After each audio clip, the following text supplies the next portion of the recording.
ભારતને ધર્મ અને કર્મની ભૂમિ તરીકે ઓળખવામાં આવે છે, જ્યાં સનાતન સંસ્કૃતિમાં વર્ષભર અનેક વ્રત, ઉપવાસ અને ધાર્મિક પર્વો ઉજવાય છે. ચાતુર્માસના પ્રારંભ સાથે ભગવાન વિષ્ણુ શયન કરે છે અને શાસ્ત્રો અનુસાર આ 4 મહિનામાં સૃષ્ટિનું સંચાલન ભગવાન શિવ કરે છે.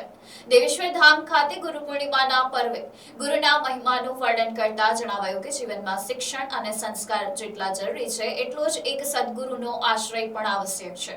ગુરુ જ અજ્ઞાનના અંધકારમાંથી જ્ઞાનના પ્રકાશ તરફ દોરી જનાર માર્ગદર્શક છે. આ પ્રસંગે પ્રસિદ્ધ પંક્તિ ગુરુ ગોવિંદ દો ખડે કાકે લાગુ પાવ, બલિહારી ગુરુ આપને ગોવિંદિયો બતાય નો ઉલ્લેખ કરીને જણાવાયું કે પરમાત્માનો માર્ગ દર્શાવનાર ગુરુનું સ્થાન સર્વોચ્ચ છે. વક્તાએ વધુમાં જણાવ્યું કે ગુરુ પૂર્ણિમા બાદ રક્ષાબંધન, જન્માષ્ટમી સહિતના અનેક ધાર્મિક તહેવારોની શ્રેણી શરૂ થાય છે. તેથી ગુરુ પૂર્ણિમાનું સનાતન પરંપરામાં વિશેષ મહત્વ છે.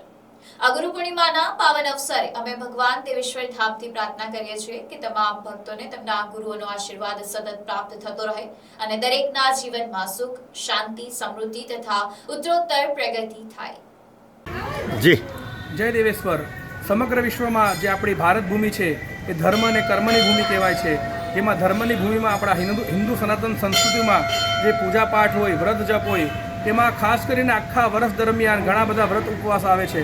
અને એમાં ખાસ કરીને જ્યારે ચાતુર્માસનો શુભારંભ થાય અને ભગવાન નારાયણ જ્યારે શયન કરવા જાય અને એ સમયે 4 મહિના માટે ચાતુર્માસ માટે સૃષ્ટિનું સંચાલન ભગવાન શિવ કરે છે. અને એમ કહેવાય છે કે ભક્તિ માર્ગના ગુરુ પણ જો કોઈને ભક્તિનું જો રસ્તો મળે તે ગુરુ બી ભગવાન શિવ કહેવાય છે. તો આજ રોજ તારીખ 29/7/2026 આજે બુધવારના રોજ સમગ્ર વિશ્વમાં, ભારતમાં ગુરુ પૂર્ણિમાનો મહોત્સવ ઉજવાઈ રહ્યો છે. ગુરુ એમ શબ્દ કહેવાય કે તમે ભલે કેટલી બી શિક્ષા પ્રાપ્ત કરી લો, બધા સંસ્કાર મળી જાય, પણ જીવનમાં હંમેશા એક ગુરુ હોવા જોઈએ. કારણ કે ગુરુ ગોવિંદ દો ખડે કાકો લાગે પાવ, બલિહારી ગુરુ આપને ગોવિંદ દિયો બતાય. જો ગોવિંદ એટલે પરમાત્માનો જો રસ્તો બતાવવાળા કોઈ હોય છે તે ગુરુ કહેવાય છે. શબ્દ બહુ નલ્લો છે ગુરુ, પણ અર્થ બહુ મોટો છે કે અંધકારમાંથી કાઢીને આપણને જે અજવાળા તરફ લઈ જાય એવા ગુરુ. એ જે ગુરુ છે તે આપણે તમે જોઈ લો તો ચાતુર્માસનો શુભારંભ થયો જયા પાર્વતી વ્રત અને ગુરુ પૂનમનો પર્વ ચાલુ થાય છે. અને ગુરુ પૂનમના પર્વ પછી જ આપણા જેટલા બી બધા તહેવારો છે, તમે જુઓ રક્ષાબંધન છે, જન્માષ્ટમી છે, બધા તહેવારો ગુરુ પૂનમથી શરૂઆત થઈ જાય છે.